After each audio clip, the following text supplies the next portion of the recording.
like to think LinkedIn is a giant village where you can kind of connect with people, build a relationship, and after that, you might earn the privilege of doing business with them.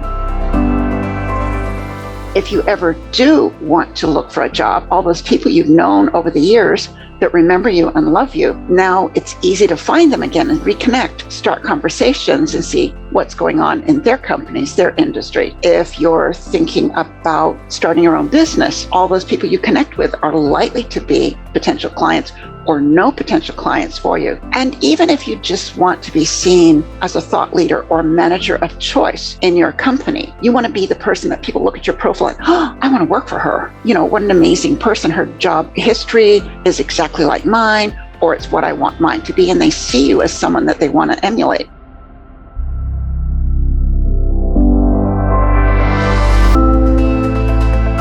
Hi, I'm Blake Schofield, founder and CEO of The Bridge to Fulfillment, mom to 3, USA Today top 10 professional coach, and former corporate executive who got tired of sacrificing my life for a comfortable paycheck. My mission is to expand women's perspectives and empower them to achieve greater impact at home and work without sacrifice. This is The Bridge to Fulfillment. Welcome to today's episode of The Bridge to Fulfillment. I'm really excited to share with you a guest expert, Sandra Clark. She is a trainer and coach that specializes in helping busy professionals create powerful LinkedIn profiles and then teaching them how to use those profiles for results. She's known for what she refers to as social media for the socially reluctant. Trained in communications, social media, and with an educational background, Sandra has reinvented herself through numerous careers. She held numerous roles at UCSC Extension in Silicon Valley, including Director of Communications, and now leads a successful business helping clients create and manage their LinkedIn presence through individual coaching. Sandra shares her personal career journey of twists and turns that ultimately have led to her dream role, enabling her to build all of the pieces of what she's done in her career together in this business. And she also shares some really great insights about how to start to make small steps on LinkedIn, how to gain more confidence in doing so, and what are some of the most important things you need to know about creating a basic profile that really makes sure to set you up for success on LinkedIn. So without further ado, I introduce you to Sandra and our interview together. All right, Miss Sandra, I am so excited to have you today on The Bridge to Fulfillment. Welcome. Thank you for having me. I'm excited. Awesome. Well, we were just talking about how we connected in early 2020 with the pandemic. I think we had a wonderful conversation. And since then, I've enjoyed being a colleague with you on LinkedIn, seeing how you're showing up and serving people, especially in helping people understand how to navigate a platform when maybe they have not really used it other than just connecting with people. And so I'm really excited to be able to have you come on and share your expertise. But before you do that, I always want to make sure that my audience knows a little bit about the person that they're learning from. So can you share a little bit about who you are, what your background is, and how you ended up coming to do the work you do today?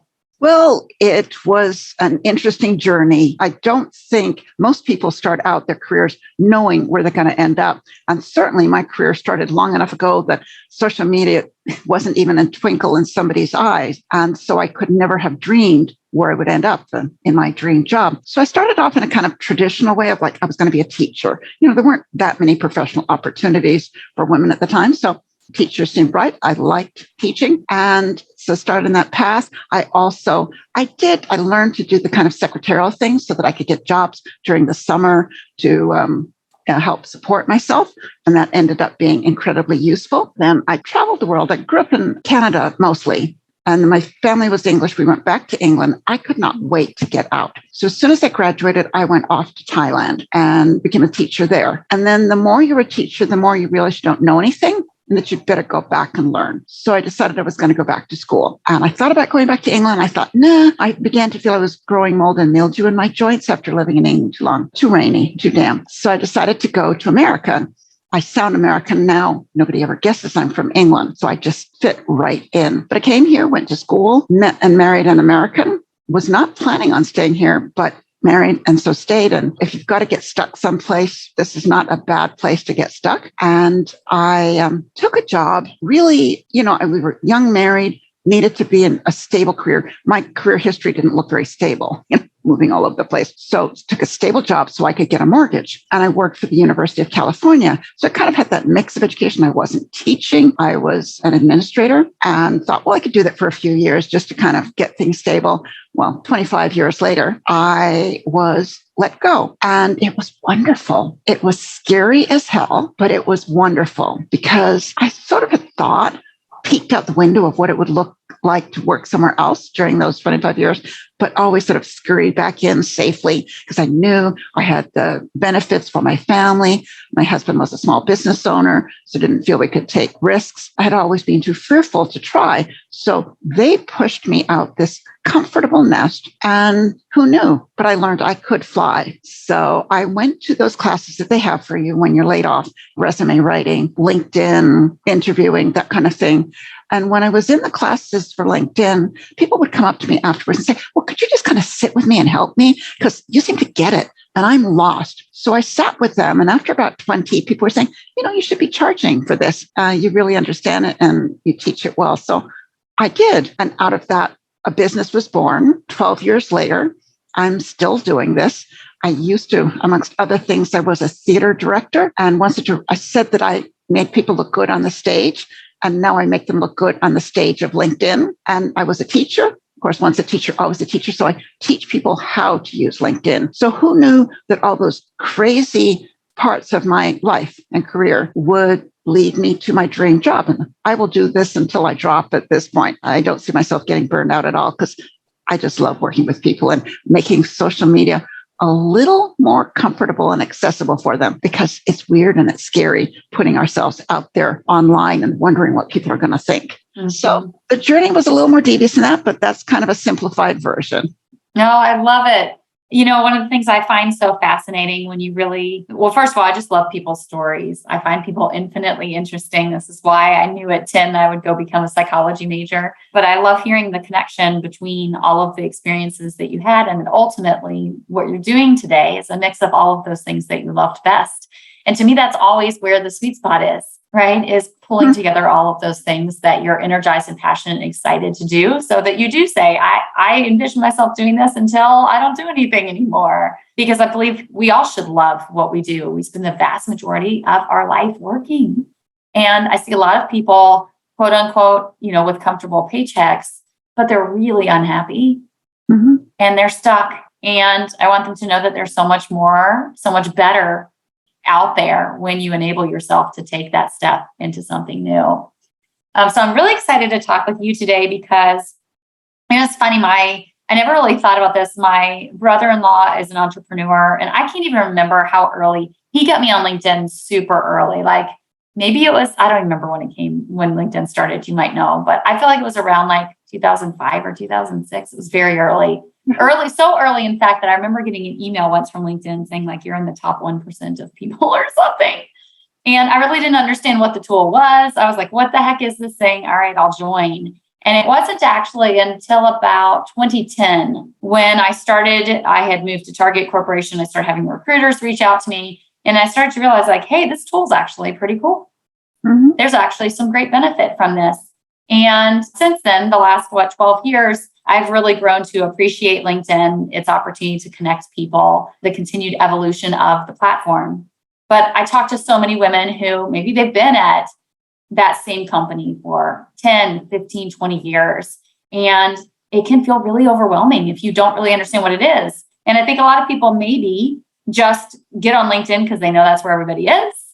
And they make connections with people that they know, and then they're not really using it beyond that. So I'd love to hear your thoughts on people like that. What are some things you would share with them or tell them to help them begin to feel more comfortable or even understand how could I benefit from LinkedIn or use it in a meaningful way? I love that. And you talk about the early days of LinkedIn. They have evolved themselves. When it first started, it was really like an online address book. And there were a number of competitors. When they first started, even though they're just down the street from me, I didn't bother joining because it's like, oh no, another one. How many profiles do I need to set up? So I thought, well, let me just see which of these survives. And then it looked like they were going to keep going. So online address book was kind of the initial thing because people updated their own information. So it made it easy to reach. And then it became this incredible tool for job seekers.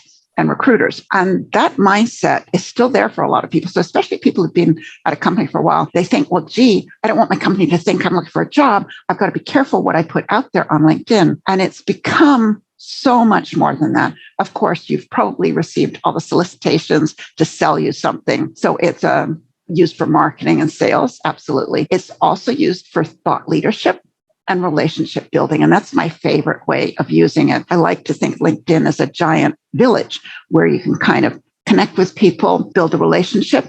And after that, you might earn the privilege of doing business with them. But it makes it so much interesting if you think of all the ways it can be used.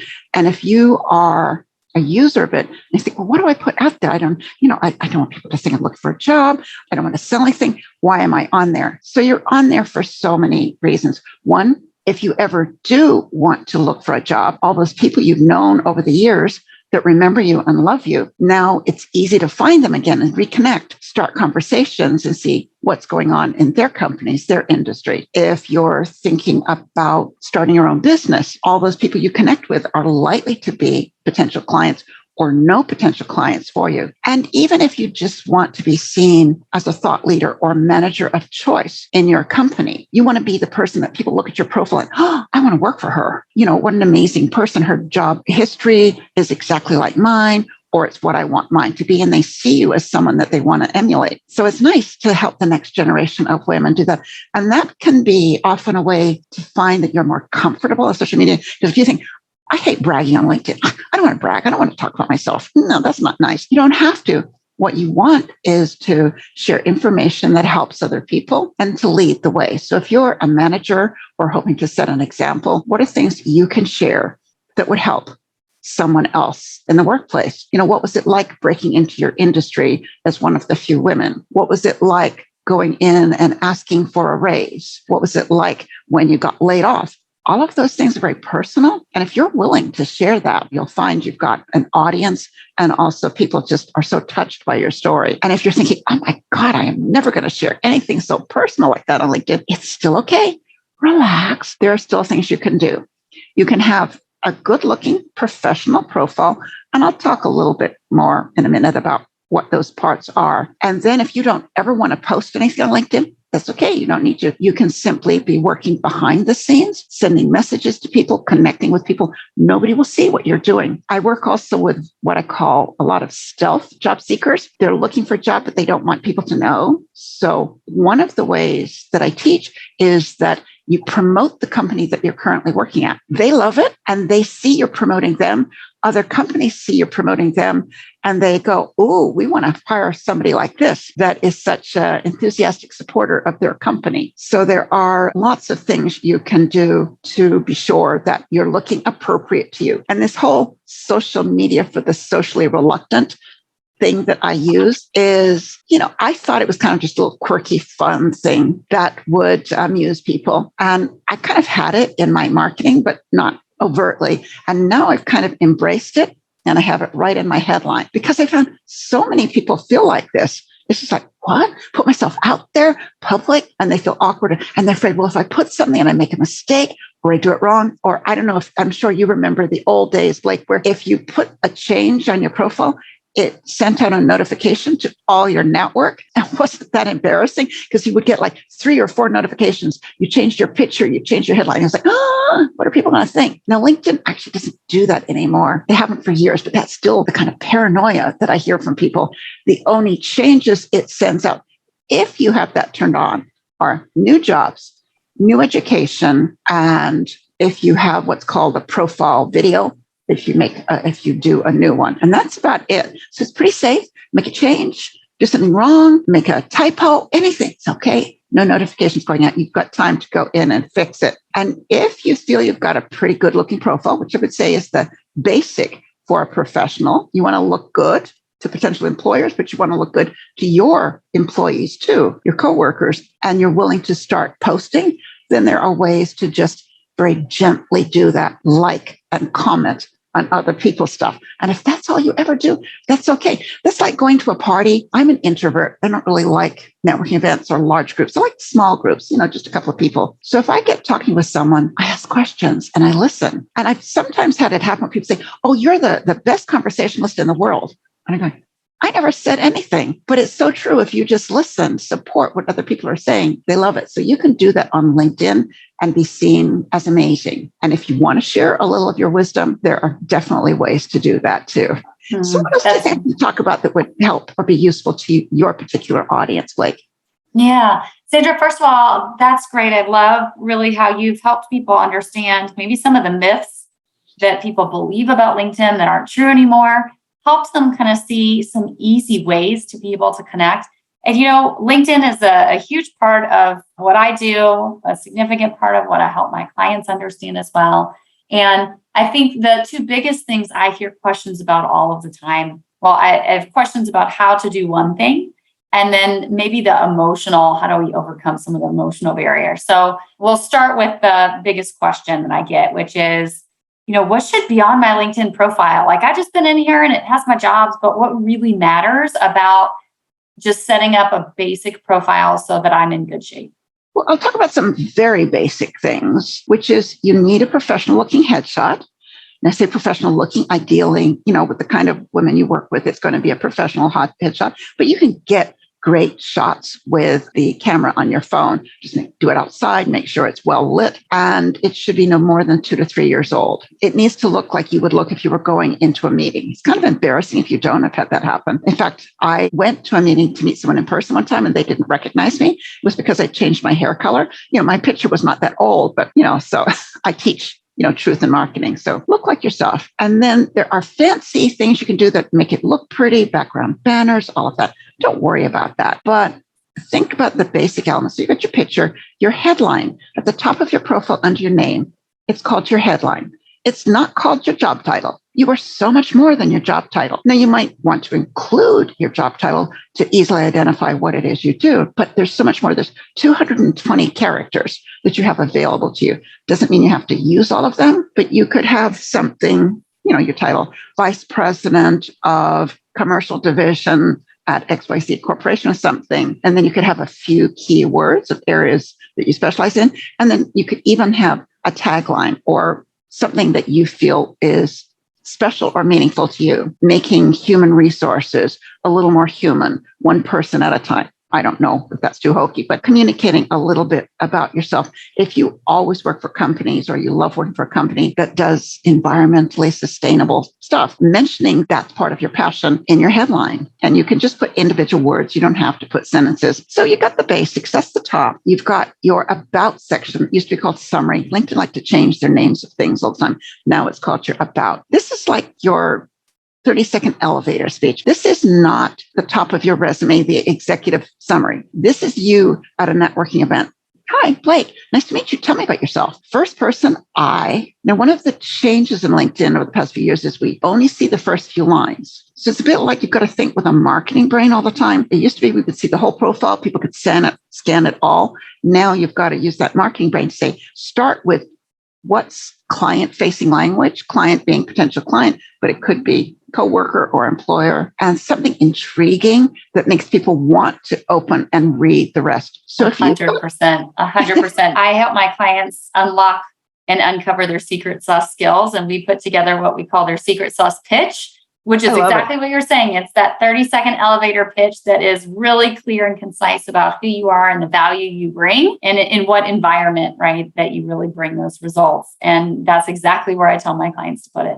Perfect. So those are the kind of, and people will often avoid that area because they're scared of it. They don't know what to put. So they leave it blank, or they've got this little, like the executive summary thing. Even if you take that executive summary and switch it around to first person, instead of Sandra Clark as an experienced LinkedIn trainer and coach, yawn, I'm a trainer and coach, and I love helping people. Don't be afraid to use emotional language. Beware. And that also helps you, I think, avoid language. When you see language like seasoned and stuff like what are you? A steak?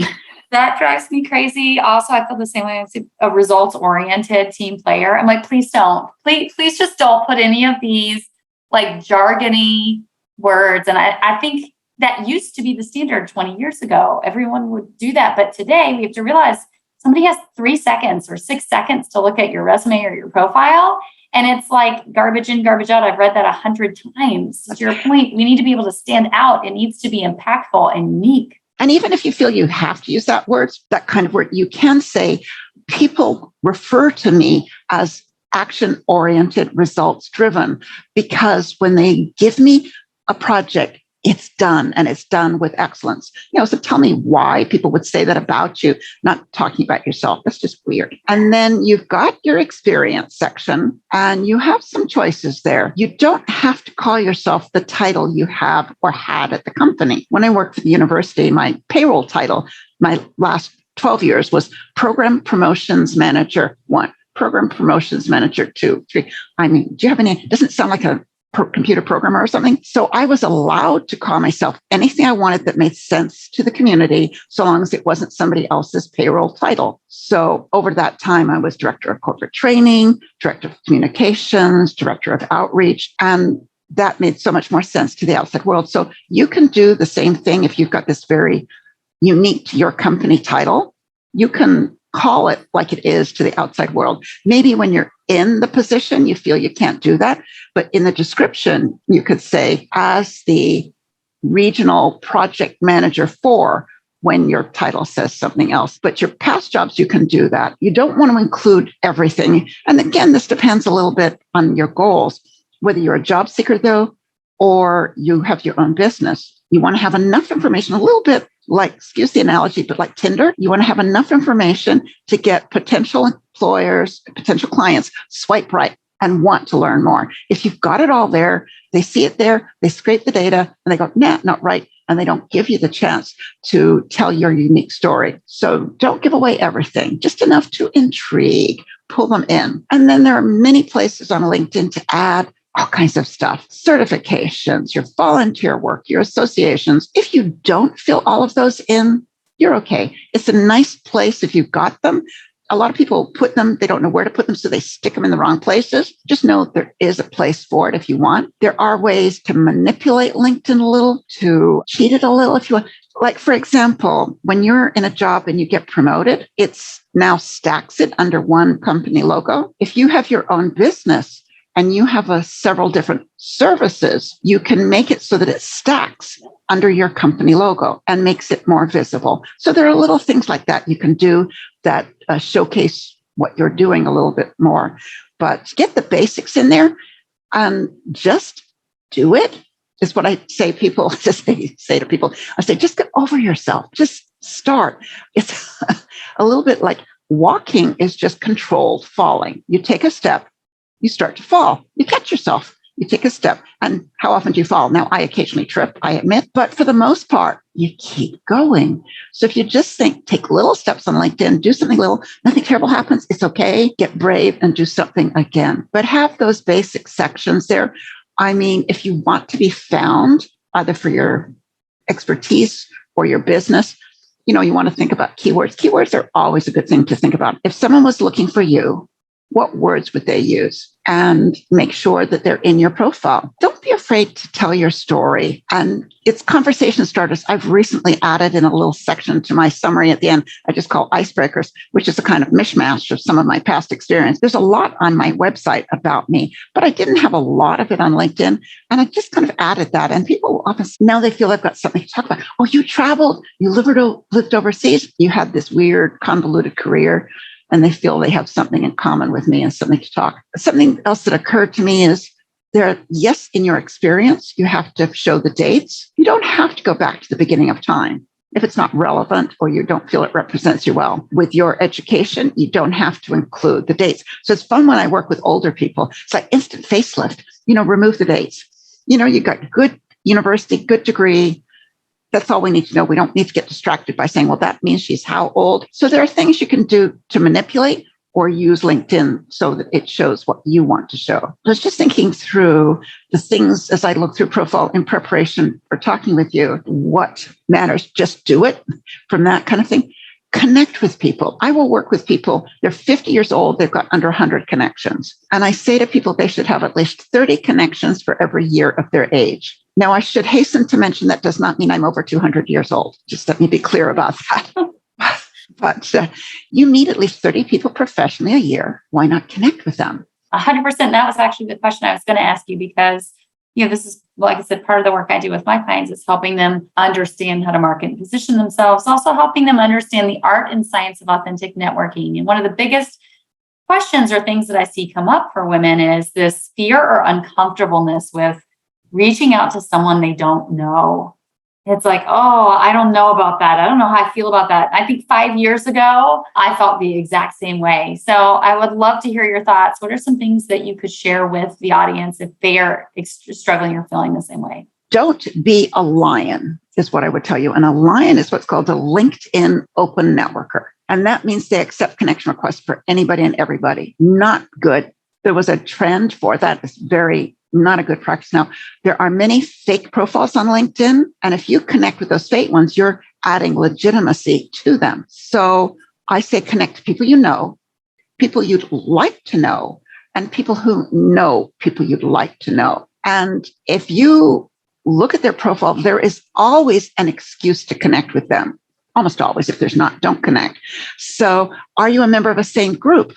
And LinkedIn will show right at the top, you're both members of Professional Women of America or something. And you sort of say, I see we're both members of this group. I'm looking to grow my network with professional women. Would love to connect. Oh, I see we're both alumni of. I want to connect with other alumni. Go ahead.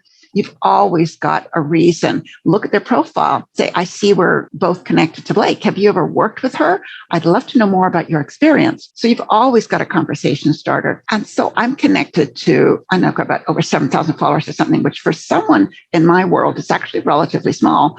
But I do actually want to know who the people in my network are. So it's getting harder, but I sort of kind of mostly know who all of those people are in my network, or how I know them. We were members of a group. I do a lot of speaking engagements.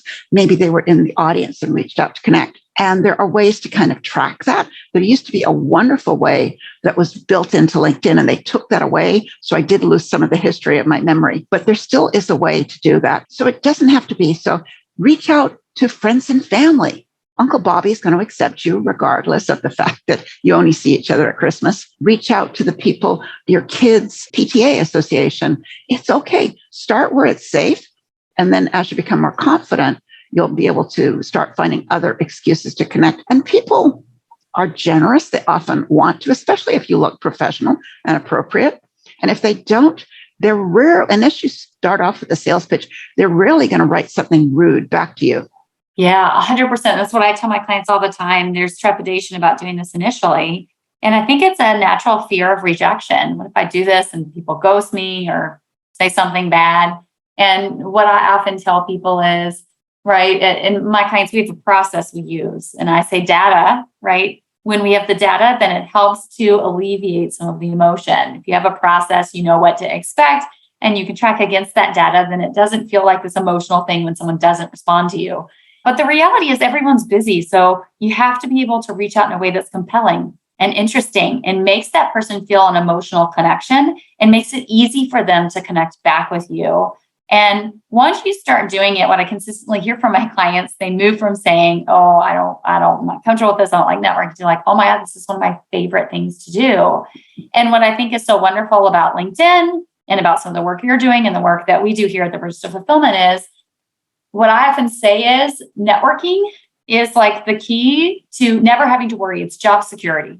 Mm-hmm. If you understand how to network and build relationships with people, whether they're in your crew or they're related to people that you know, or maybe you don't have any connections to them, but you have an interest in getting to know them. If you understand this skill, in my opinion, you'll always be able to find a job, because we know 70 to 75% of jobs are never even posted and 80% of jobs are gotten through networking.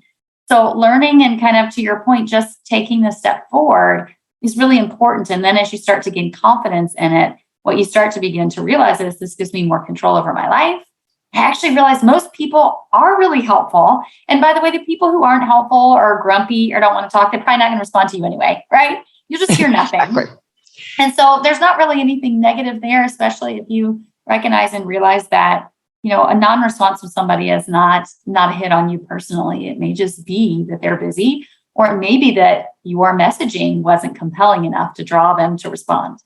Or they're not on LinkedIn much. They might have a profile, but they're just ignoring. I'll work with someone and they've got like 100 and something connection requests they've just ignored. So that's often the case. And I was just thinking, we used to get jobs through the people we knew. Remember starting as a teenager, you would get a babysitting job. A friend would tell you about a job that was open at a fast food place. My daughter got a job at Baskin Robbins. It's all through friends. Life doesn't really change that much as you get older. It just extends to the people you know, a little higher level. And LinkedIn allows you to know, oh, my friend, that waste of time in college, we never thought they would amount to anything. They're now the VP in some other company that's hiring people.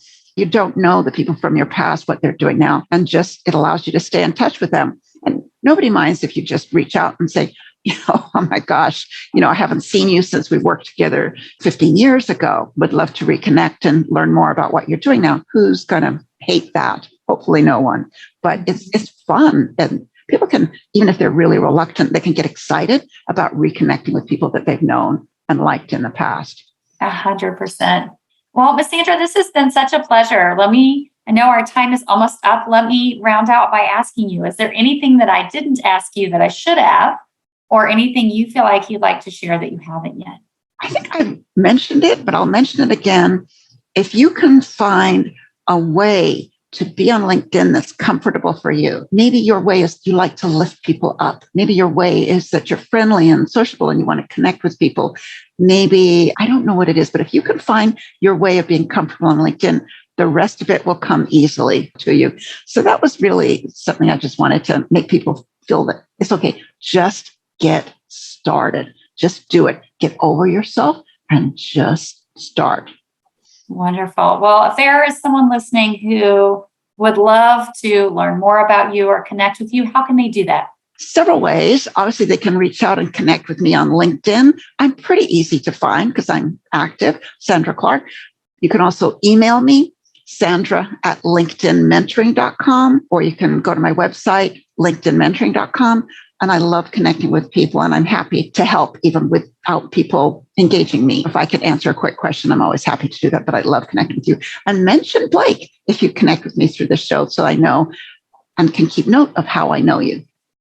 Wonderful. Well, thank you so much, Sandra. I really appreciate you coming and sharing your personal journey and such great tips and tricks and a greater understanding of just how to step into LinkedIn and how to step into social media in a way that can feel safe, easy, and maybe start to figure out some of the ways that you could do it naturally to yourself versus feel like I'm being pushed to be somebody that I'm not or do something in a way that feels really uncomfortable. So really appreciate you. You're very welcome. It's been a pleasure, and I look forward to staying in touch. So do I. And until next time, you guys have an awesome week.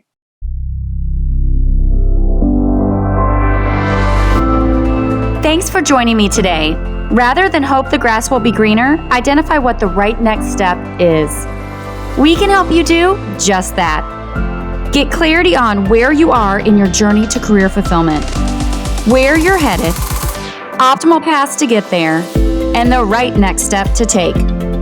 Start your complimentary personalized career fulfillment plan at www.thebridgetofulfillment.com/plan. Again, you can get your personalized career fulfillment plan at thebridgetofulfillment.com/plan. Thanks again for joining and have a great week ahead.